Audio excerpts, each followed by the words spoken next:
Hello guys, नमस्ते। Welcome to मेरो YouTube channel IPO lover नेपालमा। धेरै समयपछि फेरि म तपाईहरुको सामु एउटा नयाँ अपडेट लिएर उपस्थित भइसकेको छु। लङ टाइम पछि एउटा नयाँ आइपिओ हाम्रो सर्वसाधारणको लागि खुल्ने मिति सार्वजनिक भइसकेको छ। Beni hydro power project limited. यो आइपिओ को डेट सार्वजनिक भइसकेको छ। यसको बारेमा फुल इन्फर्मेसन लिएर म यो भिडियोमा उपस्थित भइसकेको छु।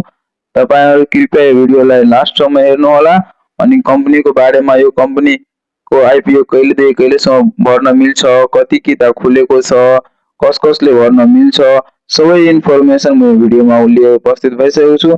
तपाईहरु कृपया यो भिडियोलाई लास्टसम्म वाच गर्नुहोला।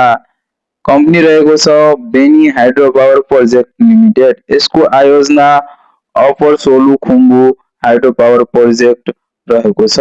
यसको क्षमता 18 मेगावाट रहेको छ। यसको आयोजकको प्रकार रन अफ रिभर रहेको छ। यसको स्थान रहेको छ सोलुखुम्बु जिल्लामा। कुल आइपिओ किता 20,80,000 किता रहेको छ। अंकित मूल्य 100 में प्रति किता यो आइपिओ पनि निष्कासन भएको छ। कुल आइपिओ रकम 20 करोड 80 लाख रहेको छ। Issue manager NMB capital limited रहेको छ भने क्रेडिट रेटिङ आइसिआरएन नेपालबाट BB+ रेटिङ प्राप्त गरेको छ।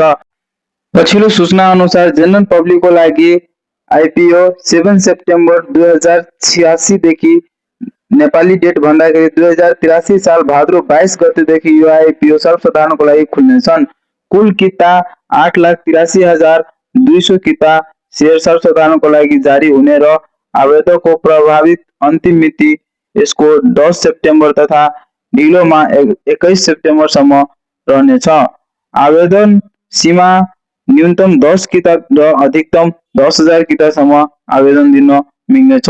यो आइपिओमा Beni hydro power project IPO को बाँडफाँड कुल 20 करोड 80 लाख किता मध्ये स्थानीय प्रभावित क्षेत्रको लागि 10,40,000 किता निष्कासन भएको छ भने विदेशी रोजगारमा रहेका नेपालीहरूको लागि 1,04,000 किता निष्कासन भएको छ भने कर्मचारीहरूको लागि 20,800 किता र म्युचुअल फन्डको लागि छुट्याएको 52,000 किता रहेको छ।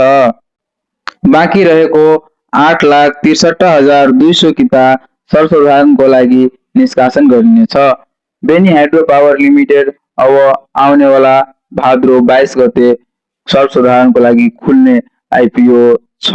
तपाईहरु आफ्नो पैसा रेडी पारेर राख्नु होला।